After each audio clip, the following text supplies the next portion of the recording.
본 방송에서 제공하는 투자 정보는 투자 판단에 대한 조언입니다. 방송에서 제공하는 주식의 가치, 가격 상승 및 가격 하락에 대해서는 방송사에서 보장하지 않습니다. 네, 오늘 주요 헤드라인 소식입니다. 올해 상반기 우리나라 경상수지 흑자 규모가 296억 5천만 달러로 6년 만에 최소치를 기록했습니다. 한국은행은 반도체 시장 호황으로 우리 경제가 견조한 성장세를 이어갔지만 국제유가 상승의 영향으로 경상수지 흑자 폭이 줄어들었다고 분석했습니다. 정부가 내년도 최저임금을 올해보다 10.9% 인상한 시간당 8,350원으로 공식 확정했습니다. 앞서 한국경영자총협회와 중소기업중앙회 등 사용자단체 3곳이 이의 제기를 했지만 정부는 심의 의결 과정에 절차상 하자가 없다며 재심의를 거부했습니다. 현정은 현대그룹 회장이 금강산에서 열린 고 정몽헌 전 회장의 15주기 추모식에 참석했습니다. 금강산 현지에서의 정 전 회장 추모식은 2015년 이후 3년 만에 재개된 것으로 이번 행사에는 조선아시아태평양위원회 부위원장을 비롯한 북측 인사 20명이 참석한 것으로 알려졌습니다.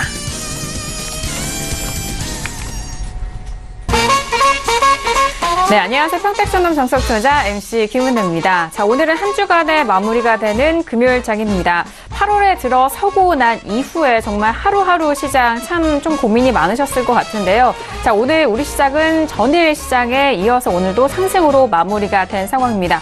하지만 코스피 지수는 2287선에 머무르면서 2090선에도 안착하지 못한 좀 아쉬운 흐름을 보여준 상황인데요. 자, 간밤 뉴욕 증시 상황은 나스닥이 좀 호조로 이어가면서 1% 넘는 상승으로 뒷받침해준 그 호조세 우리 시장이 오롯이 받은 상황이었습니다. 잠시 후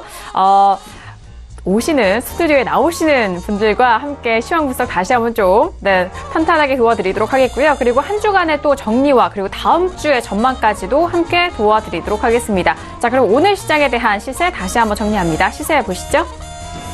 네, 오늘 코스피 지수는 전일 대비 0.77% 상승한 2287.68의 장을 마칩니다. 자, 코스닥 지수는 전일 대비 0.95% 상승한 788.81의 장을 마감합니다.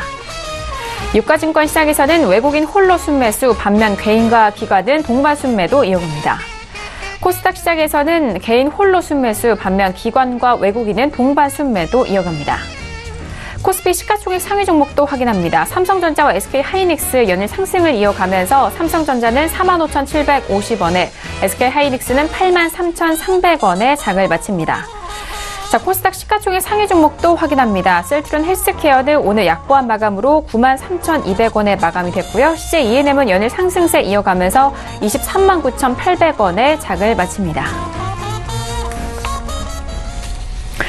네, 오늘 정석투자 본격적으로 시작해 보도록 하겠습니다. 자, 오늘은 금요일 장이고요.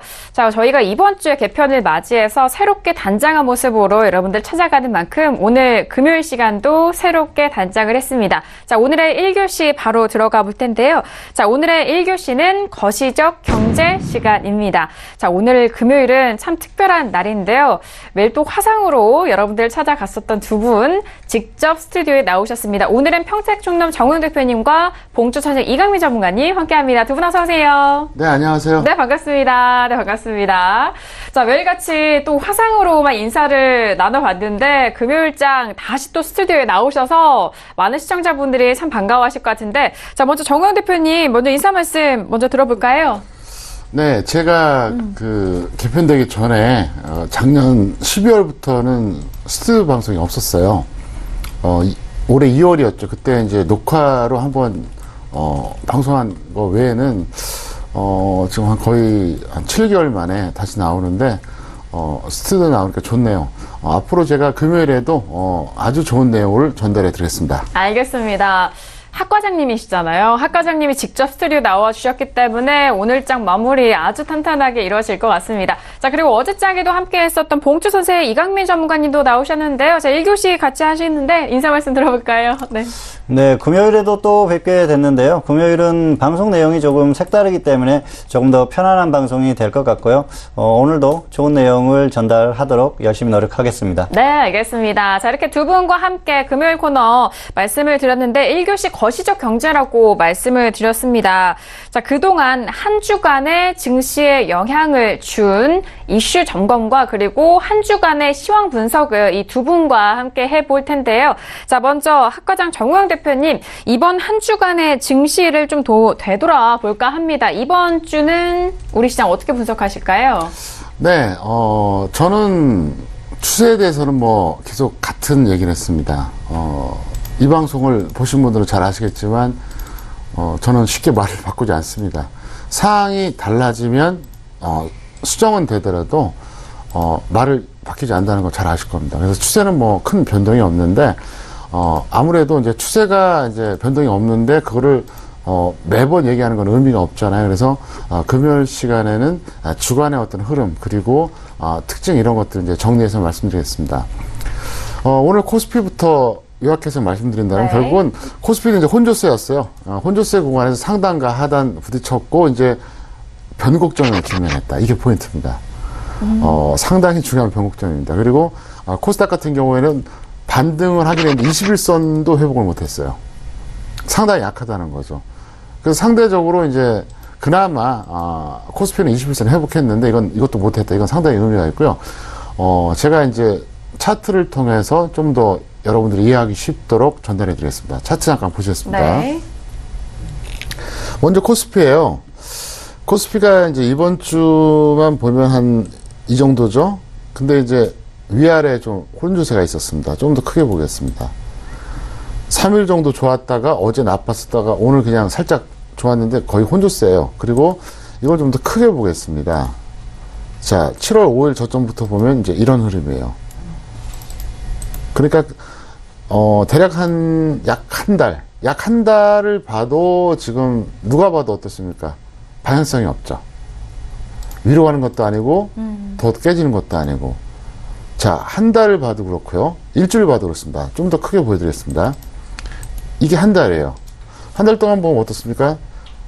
내려왔다가 다시 올라갔다 내려왔다가 올라갔다 계속 이게 확실한 방향성이 네. 없는데 일주일도 그래요. 일주일도 이런 식이었습니다. 그래서 현재 그 변곡점에 직면했다 이렇게 이제 설명을 드렸는데 왜 변곡점이냐? 그러면 언제까지 혼조세가 이어질까요? 일주일, 한 달, 1년, 아니면 죽을 때까지? 혼조세라고 하는 것은 반드시 해소가 됩니다. 혼조세라고 하는 것은 일종의 왜 발생하느냐? 치열한 대결이라고 보시면 돼요. 매수세와 매도세. 그러니까 지금 구간은 뭐냐면은 매수 입장에서는 강력하게 접근하기는 좀 그렇지만 가격 메리트가 있지 않냐 이런 생각을 갖고 있는 거고요. 매도세는 와 이게 불안해서 던지고 싶은데 그렇긴 좀 너무 아쉽고 그래서 치열하게 공방이 펼쳐지는 거예요. 일종의 완충지대 역할을 하는 겁니다. 그나마 코스피 같은 경우는 좋은 게 뭐냐 21선 그래도 돌파했다는 거죠. 이걸 지우고 다시 보여드렸습니다. 네. 자 보시면 이 검은색이 21선이에요. 그럼 보이시죠? 이렇게 절묘하게 자 돌파했다가 이탈했다가 다시 돌파했다 이탈했다 계속 반복되죠. 이게 정말 치열한 공방이에요. 왜 그러냐면 우리가 흔히 말할 때 하락 추세에서 반등이 났다고 표현하는 건 21선 회복하는 게 반등이 나온 거예요. 예를 들어서 이제 하락 추세가 시작이 됐어요. 그럼 뭐 계속 하락하면서 5일선 아래에 있는데 5일선 반등을 그걸 반등이라고 보면 안 돼요. 5일선은 언제든지 올라왔다 내려갈 수 있는 자리거든요. 근데 21선이 올라와야지 이게 반등이에요. 그리고 평택촌놈 차트 이론에 의하면 어떻습니까? 지금 추세가 뭐죠? 하락 추세입니다. 제가 항상 얘기했죠. 지수든 종목이든 61선이 120선 아래에 있으면 하락 추세다. 그러니까 지금 하락 추세 맞잖아요. 자, 하락 추세 상태에서 21선 올라갔다 내려갔다. 그랬으니까 어때요? 굉장히 아주 전형적인, 아주 교과서적인 어떤 혼조세인데 이번에 코스닥 보겠습니다. 자, 코스닥은 하락 추세로 전환된 게 6월 말이었습니다. 자, 보이시죠? 네. 좀 더 확대시켜 드릴게요. 역시 파란색 61선이 빨간색 120선이 이탈하면서 하락 추세 됐습니다. 근데 지난 7월 중순까지는 그래도 한번 이렇게 21선 회복이 됐어요. 넘었잖아요, 검은색이. 이번엔 못 넘었어요. 참 힘겹게 올라왔는데도 못 넘었어요. 그러니까 상대적으로 굉장히 약하다는 얘기예요. 그래서 양시장의 특징을 다시 한번 제가 설명드리겠는데 역시 네. 이번에 코스피 보겠습니다. 보세요. 시청자 여러분들이 절대로 잊어버릴 수 없을 정도로 제가 이제 이걸 추세를 얘기했었잖아요. 그래서 맞아요. 여기서 이제 2월 2일 날 대세 하락선은 구정 특집 방송에서 대세 하락 다시 한번 확인한다. 그리고 여기서 비정상 구간이기 때문에 속지 말자. 5월 1주차부터 하락한다고 정확하게 10일 전에 얘기했습니다. 네. 북미 정상회담 아무 필요 없다.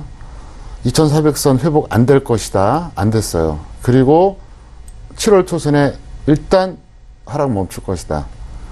아마 오늘 처음 보신 분들은 저거 거짓말 아니야 그럴 겁니다. 사실이에요. 100% 사실인데 아마도 저의 추세는 맞을 겁니다. 그래서 제가 지금 말씀드리고 싶은 건 뭐냐면 일단 추세 하락은 계속됩니다. 이건 불변이에요. 상황이 바뀌면 저는 다시 수정하겠습니다. 근데 저는 제가 항상 얘기하잖아요. 좀 말 바꾸는 사람하고 약속 안 지키는 사람은 굉장히 경멸해요. 왜냐하면 가벼운 사람이거든요. 그래서 저는 말 바꾸는 걸 굉장히 싫어하는 편인데 아마도 안 바뀔 겁니다. 그래서 추세 하락은 확실하고요. 이제 문제가 뭐냐? 단기예요. 여기서 반등이 얼마나 나오냐? 여기다 모든 관심사가 쏠려 있다고 봐야 돼요. 근데 중요한 게 뭐냐면 포인트가 될 만한 게 여기서 과연 그 다음에 어떻게 되냐 이건데 제가 확실하게 말씀드리겠습니다. 첫 번째, 미국만 보시면 돼요. 딴 거 필요 없어요. 수급 필요 없어요. 뭐 삼성전자를 비롯한 뭐 이런 거 필요 없어요. 미국이 어쨌든 유지가 되면 최소한 혼조세가 나올 겁니다. 아니면 약간 오버슈팅이 나오거나. 근데 미국이 무너지면 끝나요. 왜 그러냐? 올해 왜 개인 투자자들이 엄청나게 손실을 입었냐면 미국 역할이 컸어요. 왜? 미국이 잘 가니까 버티는 거예요. 그리고 이제 뭐 증권사라든가 각종 이 전문가라고 하는 사람들이 거기에 동조를 했죠. 근데 저는 뭐라 그랬습니까? 그냥 아랑곳하지 않고 얘기했어요.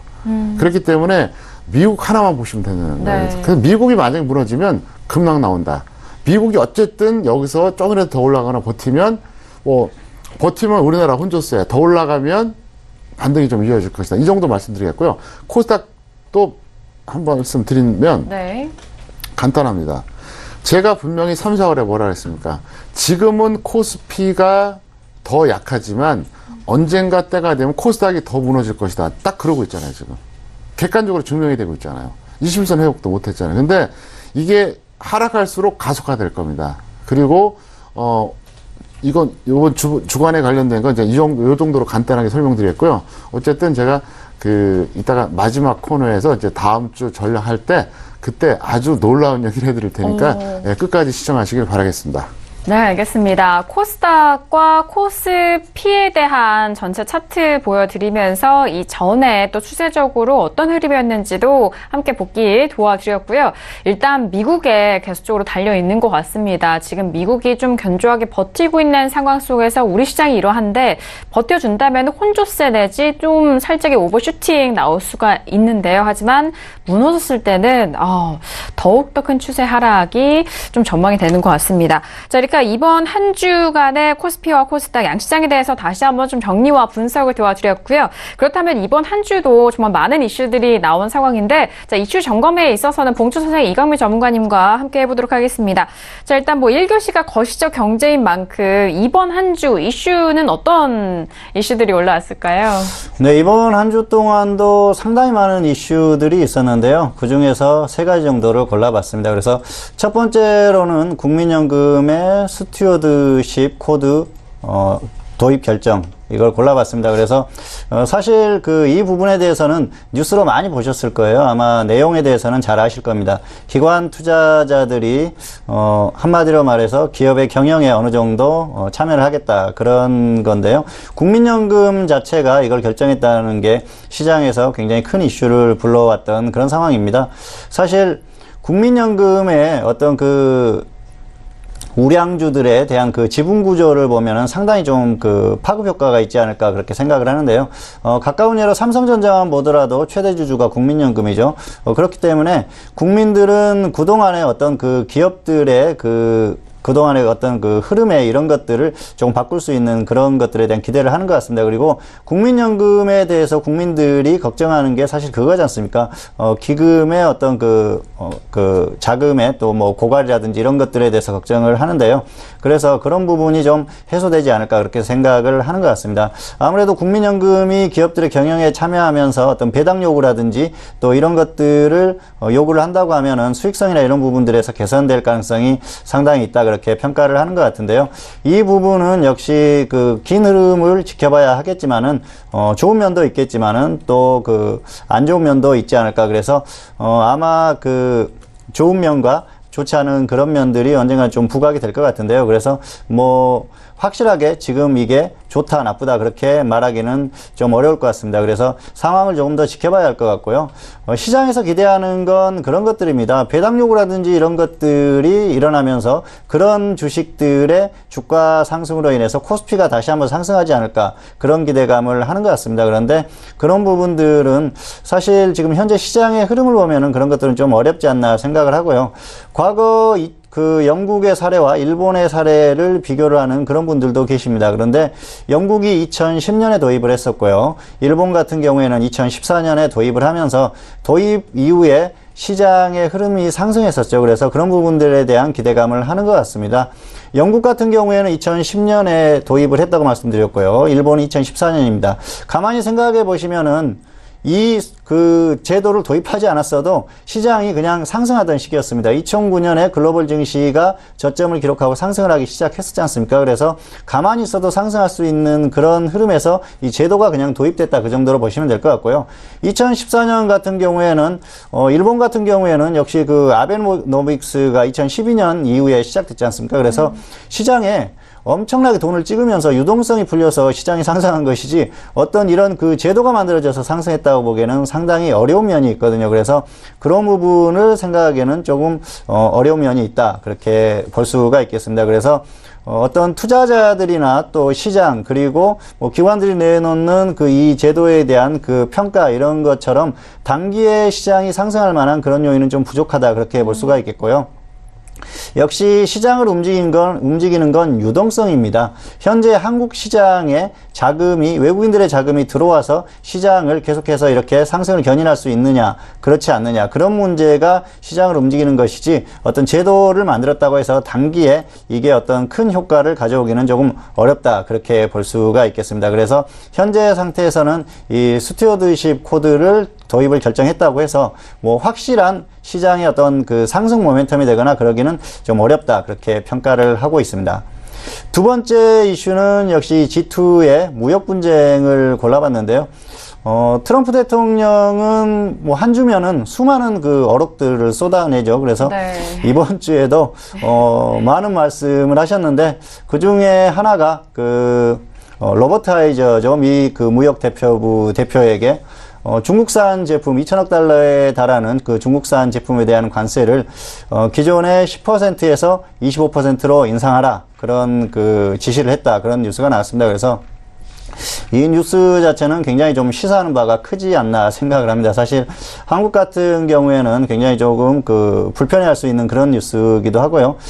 기존에는 트럼프 대통령이 어떤 발언을 하거나 또 미국에서 어떤 그 정책적인 그런 것들을 쏟아내거나 했을 때 반응이 별로 없었어요. 그런데 이번에는 좀 불편한 기색을 내비쳤던 그런 흐름입니다. 그래서 지금 상황을 보면은 무역 분쟁이 더 격화되는 그런 흐름이고요.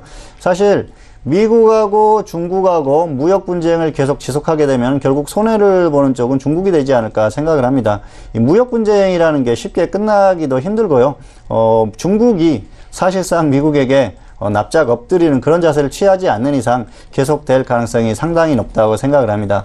이 무역 분쟁이 우리에게 이제 의미가 있다는 건 우리가 무역으로 결국은 먹고 사는 나라 아니겠습니까? 그런데 그 우리나라 대미 수출 그리고 그 중국에 수출하는 무역 규모를 양국을 따져봤을 때 전체 비중에서 50%에 육박하는 그런 비중이 됩니다. 그래서 두 나라가 싸우게 되면 결국 고래 싸움에 새우등 터지는 그런 상황이 발생할 수 있다는 거죠.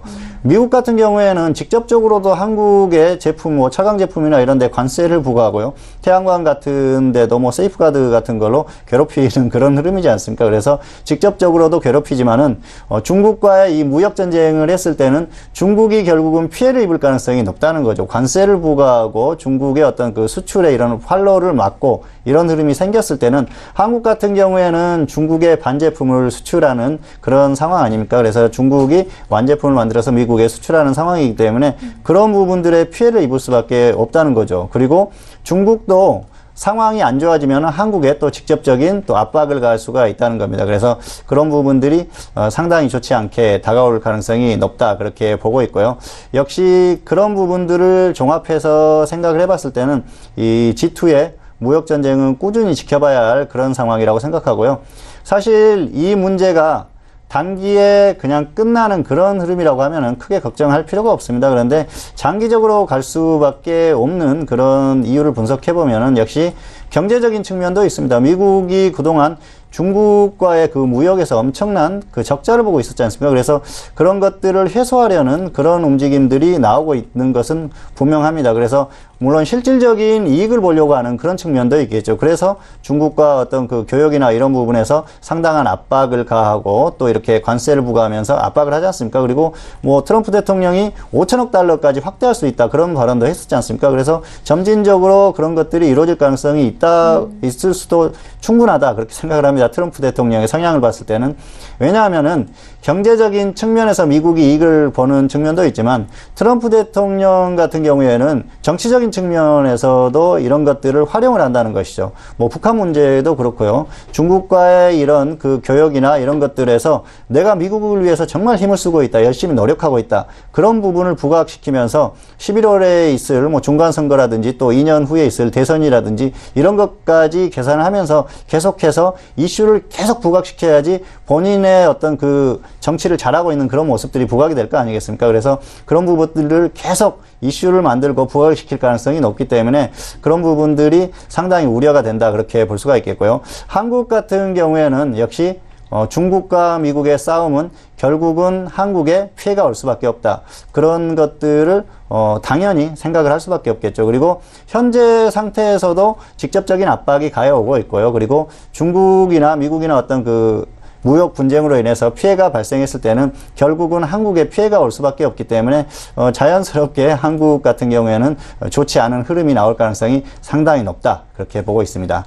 그리고 세 번째 이슈는 이른바 팡 주식들에 대한 그 불안감이 있었죠. 그래서 아마 팡 주식이라고 많이 들어보셨을 겁니다. 뭐 페이스북, 애플, 아마존, 넷플릭스, 구글, 이런 그 미국의 대표 IT 기업들에 대한 주가에 대한 불안감이 지금 최근에 발생을 했었죠. 그 이제 시발점이 된 게 역시 페이스북이었었죠. 페이스북이 주가가 하루 만에 급락하고 이후에도 좋지 않은 흐름을 보이면서 굉장히 좋지 않은 흐름을 보였었는데요. 사실 뭐 그 미국의 한 기업의 주가가 하락하는 게 한국에 무슨 큰 영향이 있을까, 그렇게 생각하실 수도 있을 것 같습니다. 그런데 전반적인 어떤 그 미국의 대표적인 IT 기업들의 이런 불안한 흐름이 나온다고 하면은 한국 시장에도 상당히 좀 충격을 줄 수가 있다, 그렇게 볼 수가 있겠고요. 그리고 지금 최근에 이제 어제 같은 경우에 뭐 그 애플이 사상 최초로 1000조를 돌파했다, 시총이, 뭐 그런 그 뉴스가 나오면서 조금 완화되는 분위기가 있는 것 같은데요. 페이스북이 주가의 그 급락 자체는 상당한 의미가 있다고 보여집니다. 이건 그 한 기업의 어떤 주가의 하락보다는 전반적인 주식시장의 어떤 그 메커니즘에 대해서 생각해 볼 필요가 있을 것 같은데요. 그 절대 주가에 대한 어떤 그 한계에 왔을 때는 반드시 한 번은 크게 다운될 수 있다는 겁니다. 그런데 지금 이 미국의 지금 앞에서 설명드렸던 5개 기업들 같은 경우에는 엄청나게 시장의 흐름보다 강하게 상승을 했습니다. 그래서 지금은 거의 한계에 왔다는 생각을 하고 있고요. 이 주식들이 결국은 한계에 왔을 때는 크게 다운되는 흐름이 나올 수가 있다는 거죠. 전체 시장 자체도 미국 시장이 그렇게 돼 있었기 때문에 한 번 정도는 크게 다운될 수 있는 그런 것들을 생각을 해야 된다는 생각이고요. 어떤 시그널을 주지 않았나 생각을 합니다. 그리고 역시 중요한 건 미국이 상승할 때는 한국이 그대로 따라가지 않지만 하락할 때는 그대로 따라갈 가능성이 상당히 높기 때문에 그런 부분에 대한 면밀한 검토가 있어야 한다. 그리고 관찰을 하면서 대응을 해야 된다. 이렇게 볼 수가 있겠습니다. 오늘은 이 정도로 마치도록 하겠습니다. 네, 이번 한 주 좀 굵직한 이슈들 다시 한번 정리를 도와드렸습니다. 미국과 중국의 무역 분쟁과 그리고 황주에 대한 불안감, 어제짝에 애플이 1조 달러 시총 1조 달러를 넘어섰다라는 소식 많이들 들으셨을 것 같은데 그 부분까지 다시 한번 점검을 해드렸습니다. 자, 이렇게 오늘 금요일 저녁 1교시 거시적 경제를 통해서 한 주간의 시황 정리와 이슈 정리 분석을 도와드렸고요. 자, 이어서 2교시로 넘어가 보도록 하겠습니다. 자, 오늘의 2교시는 선생님 질문 있어요 시간입니다. 자, 저희가 월요일에서부터 목요일까지 선생님 질문 있어요 시간을 통해서 여러분들 질문 상담을 도와드렸는데요. 자, 금요일 짝은 조금은 다릅니다. 자, 목요일까지 상담을 했었던 질문 중에서 베스트 질문과 그리고 워스트 질문을 꼽아서 다시 한번 좀 분석을 해드리고요. 그리고 이 베스트 워스트 질문을 주신 시청자분께 또 특별한 선물도 기다리고 있습니다. 자, 일단 저희가 베스트 질문 주신 분에게는 네, 그 질문에 대해서는 저희가 어떤 상품을 기다리고 있는지 저희가 잠시 후 공개해 보도록 하겠습니다. 자, 그럼 이번 한 주 정우영 대표님의 금주 베스트 질문부터 꼽아보도록 하겠습니다. 학과장 정우영 대표님, 이번 주 베스트 질문은 어떤 질문 뽑아주셨을까요? 네. 이번 주 베스트 네. 질문은 CJ 헬로를 제가 꼽아왔습니다. CJ 헬로요? 네. 그 이유는 일단은 저평가된 종목이었고요. 두 번째는 제가 이 시간을 통해서 항상 그 평택촌놈 차트 이론 설명드렸잖아요. 네. 거기에 딱 맞게 하신 거예요. 네. 거기다 이제 제가 볼 때는 운까지 좀 따른 것 같아요. 그래서 이제 제가 이제 베스트 질문 이제 전에 이제 그 A학점을 했던 네. 그 종목인데, CJ 헬로 같은 경우에는 첫 번째가 이제 저평가돼 있어요. 평택촌놈 기술특허 적정 주가에 의하면 이게 지금 14,900원짜리거든요. 그러니까 저평가돼 있고요. 그리고 이제 여러분들이 샘플러스 들어오시면 항상, 적정 주가를 확인하실 수가 있습니다. 그래서 확인해 보시기 바라겠고요. 더 중요한 건 뭐냐. 역시, 현물은 뭐가 정답이죠? 싸게 사서 비싸게 팔아야 되잖아요. 그 포인트인데, 아주 이론대로, 정석대로 하셨다는 거죠. 차트 보시겠습니다. 네. 항상 제가 얘기하잖아요. 상승 추세형의 종목을 어떻게 대응하자. 61선이 이제 120선 돌파한 이후로 어떻습니까? 지금 파란색이 항상 위에 있잖아요. 상승 추세예요. 이 상태에서 제가 정말 여러분들 엄청나게 강조했죠. 21선 아래나 61선 위나 121선 아래에서 하라 그랬어요. 근데 일단 이분은 120선 아래에서 하신 거예요. 거기다가 이렇게 아래 꼬리 길게 달아줄 때 매수를 하셨는데 정말 절묘하게 저점 매수 하신 거예요. 제가 볼 때 운도 좀 따랐다고 봐요. 왜냐면 이렇게 아래 꼬리가 길게 달 때 저점 매수가 이게 실력만 갖고는 안 되거든요. 그래서 이분 같은 경우는 일단 저평가된 종목을 했어요. 그러니까 걱정이 없죠. 두 번째, 뭐 제 방송을 잘 보시고 판단하신 것 같은데 기다렸다는 거죠. 대다수의 사람들은 조급하잖아요. 그리고 제가 언젠가 그런 말씀 해드린 적이 있었어요. 만약에 종목 발굴이 어렵다, 간단한 방법이 있다 그랬잖아요. 뭐냐, 상승 추세형의 종목이 있어요. 근데 제가 다시 한번 말씀드리면 21선 아래, 그러니까 아주 탄력적인 종목은 상승 추세가 유지되는 한에서 21선 아래에서 매수하는 게 이게 정석이에요. 그리고 그 업종이 조금 불안할 때는 61선 딱 인접할 때까지 기다리는 게 정석이고요. 지수가 안 좋을 때는 원래 121선까지 깨질 때까지 기다려야 돼. 이게 정석이에요. 그래서 이게 다 달라요. 어떤 분들이 이렇게 질문합니다. 아니, 평촌님, 상승 추세형의 종목이 있는데 21선 아래, 61선이 121선 아래. 이거 도대체 어떤 기준이냐? 그거예요. 아주 탄력적인 것은 21선 아래 기다리면 되고요. 그 다음에 업종이 안 좋다. 그러면 61선 위. 지수가 한번 무너진다. 그럼 120선 아래. 최근에 지수가 어땠죠, 여러분? 6월부터 7월까지. 안 좋았잖아요. 그러면 기본적으로 120선 아래 깨질 때까지 기다려야 된다는 거예요. 이건 정석이에요. 근데 거기다가 저점 매수까지 했다는 거죠. 그래서 제가 그 얘기 해드릴게요. 지수가 무너지지 않아도 상승 추세형의 종목이 120선 깨진 경우가 있거든요. 그것만 찾아서 해도요. 그거 딱 찾아서 들어가서 손절 10%만 하잖아요. 그러면요, 확률이 상당히 높아집니다. 그래서, 이번에 잘했기 때문에 이제 이걸 꼽아봤고요. 어쨌든 축하드립니다. 네, 알겠습니다. 자, 이번 한 주의 베스트 질문은, 학과장 정호영 대표님의 베스트 질문은 CJ 헬로 질문 주신 시청자분입니다. 자, 이런 베스트 질문 사례를 통해서 여러분들이, 저런 조건들을 잘 충족하면은 좀 유효한 매매를 이어갈 수 있겠구나라고 또 이 부분도 참고를 해 보신다면은 아주 좋은 꿀팁이 되실 것 같고요. 그리고 베스트 질문 소개를 해 주시면서 또, 차트 이론까지 함께 곁들여서 교육도 해 주시니까 이번 시간 정말 유익하고 알차일 것 같습니다. 자, 베스트 질문의 학과장 정호영 대표님 베스트 질문 먼저 만나봤고요. 그러다 봉투 선생 이강민 전문가님이 꼽아주신 베스트 질문도 만나볼까요? 어떤 질문 꼽아주셨을까요? 네, 이번 주 베스트 질문은 한국토지신탁을 골라봤는데요. 사실 종목들의 질문을 보면은 거의 지금 시장 흐름이 안 좋지 않습니까? 그래서 조금 힘든 그런 질문을 많이 하십니다. 손실을 보고 있다. 그런 질문을 많이 하시는데, 원래대로라면 아주 그냥 베스트 중에서도 베스트를 꼽아야 되는데, 사실 그런 질문들이 별로 없었어요. 그래서 그나마 가장 저점 매수에 성공한 그런 질문자로 꼽아봤습니다. 그래서 거의 최저점 매수를 하신 것 같아요. 그리고 어느 정도 저점을 확인한 후에 매수를 했기 때문에 잘하셨다 그렇게 말씀드릴 수가 있겠고요. 그리고 이 기업 자체가 안정적입니다. 그리고 최근에 시장 자체가 조금 버티면서 반등이 나오는 그런 흐름이었지 않습니까? 그래서 충분히 단기 매매 정도는 가능했다. 그렇게 볼 수가 있겠습니다. 그래서 이 종목을 골라봤습니다. 차트를 보면서 조금 더 설명을 드리겠습니다. 네. 네, 한국토지신탁의 차트인데요. 2,667원에 매수를 하신 거예요. 그래서 여기에서 매수를 하신 겁니다.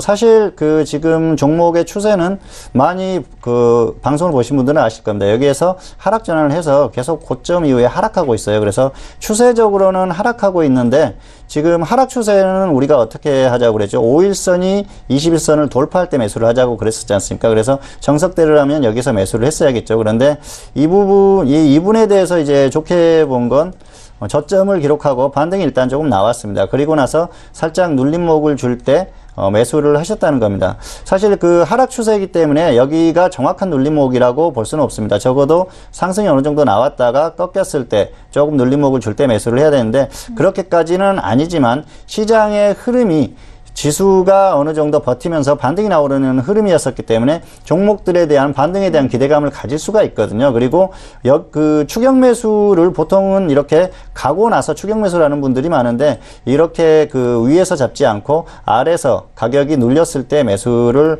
했다는 게 잘하셨다 그렇게 생각을 할 수가 있고요. 그리고 지금 여기에서는 매수를 하고 나서 사실 그렇게 하시면 됩니다. 저점 부분이기 때문에 혹시라도 저점을 이탈하면은 짧게 손절을 해주시면 됩니다. 이렇게 저점을 이탈했을 때는 짧게 손절을 해주고 가면은 시장 흐름을 보면서 조금 더 끌고 가면서 단기 매매 정도 하시면은 충분히 가능합니다. 그래서 이 종목 같은 경우에는 단기에 어느 정도 탄력이 나오는 그런 흐름이었었기 때문에 매수를 충분히 할 수 있었다. 그렇게 볼 수가 있겠고요. 그리고 가격 메리트가 충분합니다. 고점에서 충분히 조정을 받았어요. 여기까지 내려오면서 가격 메리트 가 충분히 발생을 했었습니다. 그리고 최근에 보면은 외국인들의 수급이 계속 들어오고 있는데요. 어떤 그런 부분에 대한 또 기대감을 할 수도 있었겠지만은 기업 자체가 굉장히 안정적인 기업입니다. 그래서 기업에 대한 그런 불안감이라든지 그런 것들이 없는 기업이기 때문에 충분히 매수를 해볼 만한 그런 기업이지 않았나 생각을 합니다. 사실 기술적으로는 이 질문자보다 훨씬 더 나은 그런 상태에서 매수를 하신 분도 있었는데 굉장히 불안한 주식을 매수한 분들이 많았어요. 그런데 그런 종목들을 매수를 하기보다는 사실 조금 탄력이 떨어지더라도 안정적인 종목을 매매하는 게 더 낫다는 생각을 합니다. 그래서 그런 부분까지 감안해서 잘 하셨다 그렇게 생각이 들고요. 저점 매수에 성공하셨다는 점 그리고 비중이 25%밖에 하지 않았기 때문에 비중을 무리한 비중을 들어가거나 그러지도 않으셨습니다. 적절한 비중에 저점에서 매수를 하고 적절한 시기에 매수를 했다. 이런 측면에서 아주 잘 하셨다. 그렇게 선택을 했습니다. 네, 알겠습니다. 봉투 선생 이강민 전문가님이 뽑은 베스트 질문은 한국 토지 신탁에 대해서 질문 주신 시청자분이 꼽히셨습니다. 자, 역시나 마찬가지로 언제 매수, 이 매수에 대한 조건과 그리고 이 종목을 선택한 시황에 대해서도 여러분들께서 좀 이 부분 다시 한번 좀 참고를 하시면서 앞으로 자신의 매매도 도움이 되시길 바라는 마음으로 베스트 질문들 참고를 해보시길 바라겠습니다.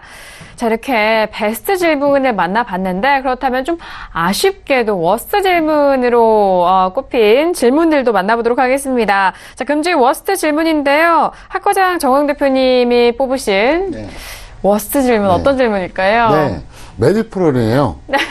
그래서, 이 메디프론이 참 완전히 잘못 매수하신 거예요. 그래서 결과를 떠나서 제가 항상 얘기하잖아요. 과정이 합리적인 매매를 하자. 그럼 왜 문제가 되냐? 간단하게 설명드리겠습니다. 일단, 적정 주가를 확인 안 하셨어요. 이게 지금 적정 주가 1,600원짜리거든요. 근데 8,000원대 매수하신 거예요. 일단 높죠? 얼핏 계산해도 5배가 넘어요. 지금 장도 좋지 않은데. 그리고 제가 항상 얘기하잖아요. 서울경제 TV 샘플러스 들어오시면 평택촌놈 기술특허 적정 주가를 항상 무료로 볼 수 있다. 보세요, 제발 좀. 매수하시기 전에 좀 보세요. 어떤 분들은 그래요. 매수한 다음에 밀리고 나서 그때 본다는 거예요. 근데 그때는 대역이 늦죠. 그리고 본인이 놀라요. 왜? 물론 제가 정답은 아니겠지만 어떤 분들 그런 분들이 있어요. 제가 어떤 종목을 매수했는데 마이너스 30%라는 거예요. 근데 평택촌놈 기술특허 적정 주가 확인해 봤더니 13배라는 거예요. 고평가되기. 그러니까 본인도 경악하는 거예요. 그래서 미리 좀 하시기 바라겠고요. 기술적으로도 아주 잘못됐습니다. 차트 잠깐 보겠습니다. 보시면 일단 고평가된 거 맞고요. 올해 고점이 여기였어요. 지난 4월이었죠. 나름대로 지수보다는 강한 종목이었어요. 4월에 이렇게 한번 올라갔으니까. 근데 중요한 건 뭐냐. 그 이후에 여기까지 내려왔다가 어떻게 여기서 잡은 거예요. 참 기가 막히죠. 완전 추격 매수죠, 이거는. 제가 볼 때 이분은 초보자 같지도 않고 약간 좀 조급하신 분 같아요. 그러니까 가니까 혹시라도 그 다음날 상한가 가나, 뭐 이런 기대 때문에 하신 것 같은데, 그렇다고 지금 뭐 손절도 안 했어요. 손절도 안 하고 그냥 갖고 있는 거예요. 지금 벌써 6,600원대인데, 그럼 벌써 얼마입니까? 1,500원 밀렸잖아요. 그래서 어쨌든 잘못된 이건 매수입니다. 그래서 앞으로는 일단 적정 주가도 확인해 보시고 절대로 이런 패턴의 추격을 하지 말아달라 이렇게 설명을 드리겠습니다. 네, 금주의 워스트 질문 학과장님이 꼽아주신 질문은 메디프론 질문 주신 종목이었습니다. 적정 주가 비교했을 때 정말 상당한 고평가가 되어 있고 일단 매수 시점에 대한 부분도 아쉬운 상황인데요. 자, 하지만 다음 투자에 있어서는 꼭 베스트 질문으로 꼽힐 수 있을 만큼의 또 좋은 말씀도 추가적으로 해드렸으니까 참고해 보시길 바라겠습니다. 자, 그렇다면은 마찬가지로 봉투선생 이강미 전문가님이 꼽아주신 워스트 질문 저는 알 것 같아요, 왠지. 네. 네. 누구나 예상하실 수도 있을 겁니다. 아마 방송을 보셨던 분들은. 네. SK증권을 질문하신 분이신데요. 네. 네, 이분은 총체적인 난국이다. 그렇게 볼 수가 있겠습니다. 매수 시기, 주식 비중, 그리고 기준 없이 매매, 모든 것들이 잘못됐습니다. 그리고, 하락했다가 적당히 반등을 했을 때 정리도 하지 않으셨고요. 어쨌든 전반적으로 아주 좋지 못한 그런 매매를 하셨어요. 사실 그 매매에 대한 어떤 기준을 가지고 하셔야 되는데 그런 것들을 전혀 못 하셨습니다. 차트를 보면서 설명을 드리겠습니다. 이분이 매수하신 가격이 2,300원입니다. 여기에서는 찾아볼 수가 없죠. 길게 한번 볼까요? 2,300원을 제가 한번 표시를 한번 해보겠습니다. 2,300원이면 여기입니다. 그래서 굉장히 오래전으로 거슬러 올라가야 되는데요. 무려 2011년 초입니다. 2011년 초에 매수를 하셨는데요. 당시에 코스피 지수가 거의 역사상 최고가를 기록하고 있었죠. 4월에 고점이었으니까. 그런데 이 종목은 이미 고점을 기록하고 계속 하락하고 있었어요. 당시에 증권업종의 흐름도 그렇게 아주 강한 편이 아니었습니다. 그래서 지수의 흐름을 전혀 따라가지 못하는 그런 흐름을 보이고 있었던 게 증권업종이었었는데요. 증권업종이 물론 이 종목이 업종보다 약했고 그렇기 때문에 반등에 대한 그런 기대감을 갖고 매수를 하실 수도 있었는데요. 문제는 하락했을 때 손절을 짧게 해줘야 된다는 거죠. 그리고 비중이 100%지 않습니까? 하락하면 하락할수록 손절이 커지는데 손실을 계속 안고 있었습니다. 그리고 여기까지 하락했다가 본전이 왔죠. 그런데 정리를 안 하셨습니다. 결국은 계속 끌고 가죠. 그러다가 마이너스 70%까지 가지고 가십니다. 그래서 마이너스 70%까지 왔다가 지금 이제 겨우 지금 50% 정도까지 상승을 했는데요. 상당한 손실폭을 가지고 있어. 그리고 중간에 이렇게 본전은 아니지만 본전 근처까지 왔을 때가 있었습니다. 그런데 이 정도에서는 정리를 해주셨어야 했는데 그런 것들이 전혀 없었습니다. 매수 시기가 잘못됐고요. 그리고 한 종목에 100% 들어가서 기준 없이 계속 대응을 하셨습니다. 어쨌든 이 매수 자체의 기술적인 흐름도 잘못됐었고요. 그리고 향후의 이후의 대응을 보면은 상당히 잘못했다 그렇게 볼 수가 있고요. 그리고 사실 이제는 본전 가능성이 점점 더 희박해지는 그런 흐름입니다. 지수가 빠지면 증권주는 빠질 수밖에 없겠죠. 그래서 상당히 안타까운 마음이었었고요. 매수나 대응 모든 것이 잘못됐었기 때문에 이 종목을 최악의 종목으로 골라봤었고요. 워스트로 골라봤습니다. 그리고 향후에는 이런 패턴의 매매는 하지 않으셨으면 그런 바람을 갖고 있습니다. 네, 알겠습니다. 이강민 전문가님이 꼽으신 워스트 질문까지 저희가 좀 만나봤습니다. SK증권에 대해서 말씀드렸고요. 하지만 베스트 워스트 이 두 분께는 저희가 또 특별한 선물이 기다리고 있습니다. 자, 먼저 베스트 질문으로 뽑힌 분에게는 평택촌놈 정황 대표님의 서적과 함께 그리고 앞선 프로그램이죠. 톡스타 무료 이용권을 드리겠고요. 그리고 아쉽게도 워스트 질문에 뽑힌 분들에게는 평택촌놈 정황 대표님의 아카데미 이용권을 드리고 있습니다. 장학생과 그리고 재수강생이라고 좀 할 수가 있을 것 같아요. 이 두 분이 앞으로 더욱더 유익한 투자 이어가시라고 저희가 또 베스트 워스트 질문 주신 시청자분께 혜택 드리고 있으니까요. 다음 주도 주중에 많은 질문 접수 기다리고 있겠습니다. 자, 지금 시각은 10시 38분 지나가고 있습니다. 오늘 금요일장에 뉴욕 증시가 개장이 된 지 9분 정도가 지나갔는데요. 자, 일단 중국에서 관세 보복의 발표로 인해서 지금 뉴욕 증시 3대 지수 모두 혼조세에 출발했다라는 속보까지 들어오고 있습니다. 자, 오늘 저희가 또 다양한 소식들 함께하고 있습니다. 저희가 말씀드린 내용에 대해서는요, 투자 펀드에 대한 조언이고요. 해당 상품의 가치와 수익률을 보장하지 않는다는 점 다시 한번 유의해 주시길 바라겠습니다.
네, 안녕하세요. 글로벌 시황센터의 박나경입니다. 네, 오늘 한 주의 마지막 금요일장 뉴욕 증시 개장을 했습니다. 개장 소식 전달드리도록 하겠습니다. 네, 제목에서 보시다시피 CNBC 기사인데요. 네, 방금 나온 기사입니다. 네, Stocks up them, little changes. 네, 거의 혼조세를 보이고 있는데요. As trade fears weigh on market. 자, 지금 무역 전쟁 위험이 지금 시장을 지금 짓누르고 있다고 이야기를 하고 있습니다. 네, 방금 이제 나온 속보죠. 예, 중국이 지금 미국에 대해서 보복 관세 조치를 발표를 했습니다. 네, 2천억 달러에 대해서 10% 관세를 25%로 올리겠다고 트럼프 대통령이 발표를 했죠. 이에 대해서 중국이 600억 달러에 대한 보복 리스트를 발표를 했습니다. 이에 따라서 지금 무역 전쟁에 대한 위험이 다시 수면에 올라오면서 지금 혼조세로 출발하고 있다는 소식입니다. 네, 이와 관련돼서 지금 소식을 또 속보로 전달을 드리도록 하겠습니다. 네, 지금 바로 이제 방송 들어오기 전에 나왔던 이제 속보인데요. 이 부분 좀 주목을 해봐야 할 것 같습니다. 미국과 중국이 도대체 언제쯤 이 무역 전쟁을 좀 해소를 할지 불투명한 상황인데요. 지금 중국은요, 미국이 2천억 달러 추가 관세율 10%에서 25%로 올리자 지금 600억 달러에 달하는 미국산 품목 5,207개의 이 품목 리스트를 공표하고 5에서 25% 관세 부과할 것이라고 예정했습니다. 네, 지금 이렇게 국무원의 관세 세칙위원회는요, 미국이 지금 일반적으로 이러한 관세 폭탄 부과를 강행하면 즉각적으로 이 조치도 역시 발효를 할 것이라면서 재정부 홈페이지를 통해서 공개를 했습니다. 네, 지금 미국과 중국은요, 지금 똑같이 계속해서 주거니 받거니 보복 관세에 지금 위협을 가하고 있습니다. 네, 7월 6일 기억하실 텐데요. 미국이 340억 달러에 달하는 중국산 제품에 25% 관세를 부과하자 같은 날 역시 340억 달러에 달하는 미국산 품목에 25% 똑같이 부과하기를 시작했습니다.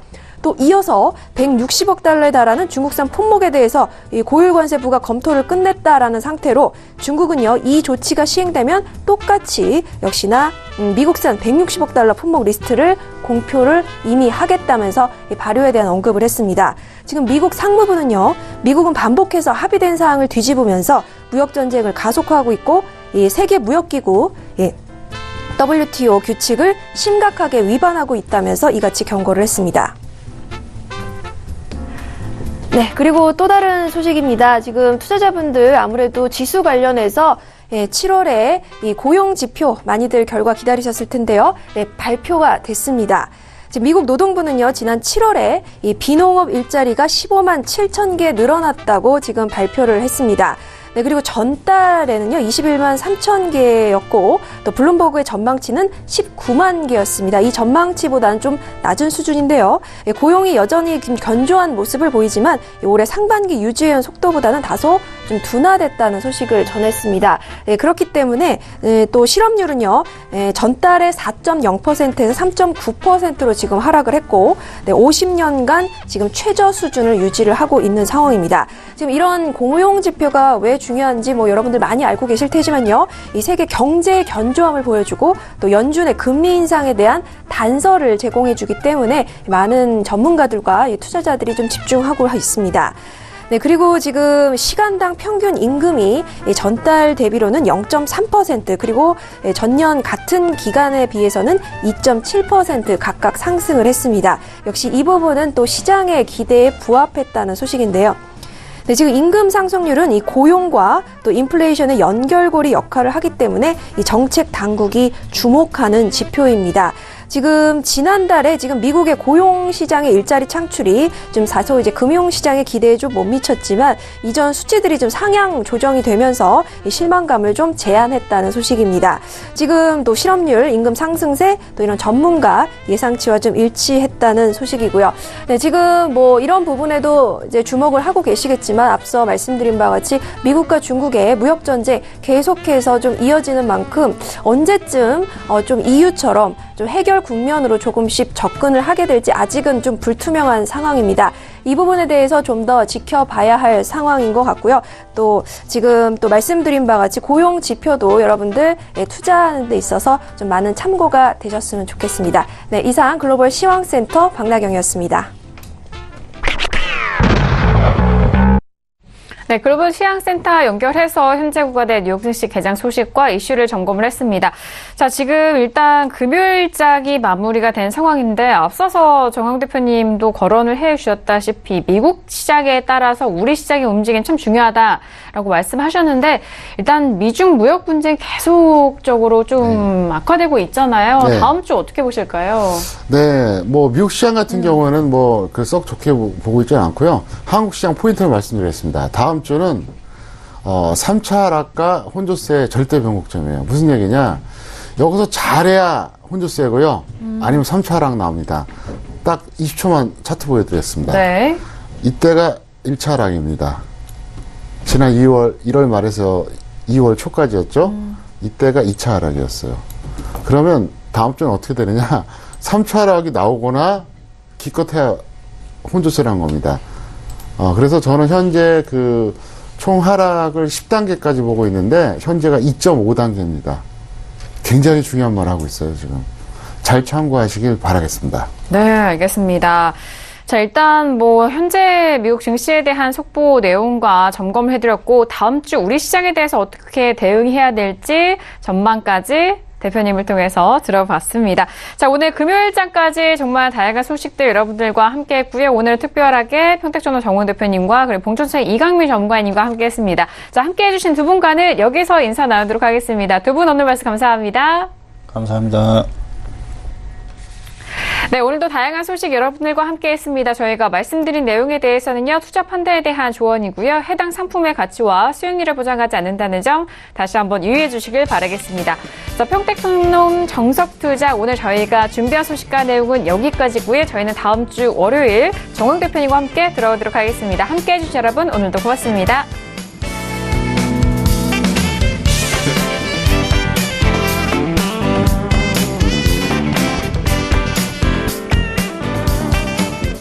본 방송에서 제공하는 투자 정보는 투자 판단에 대한 조언입니다. 방송에서 제공하는 주식의 가치, 가격 상승 및 가격 하락에 대해서는 방송사에서 보장하지 않습니다.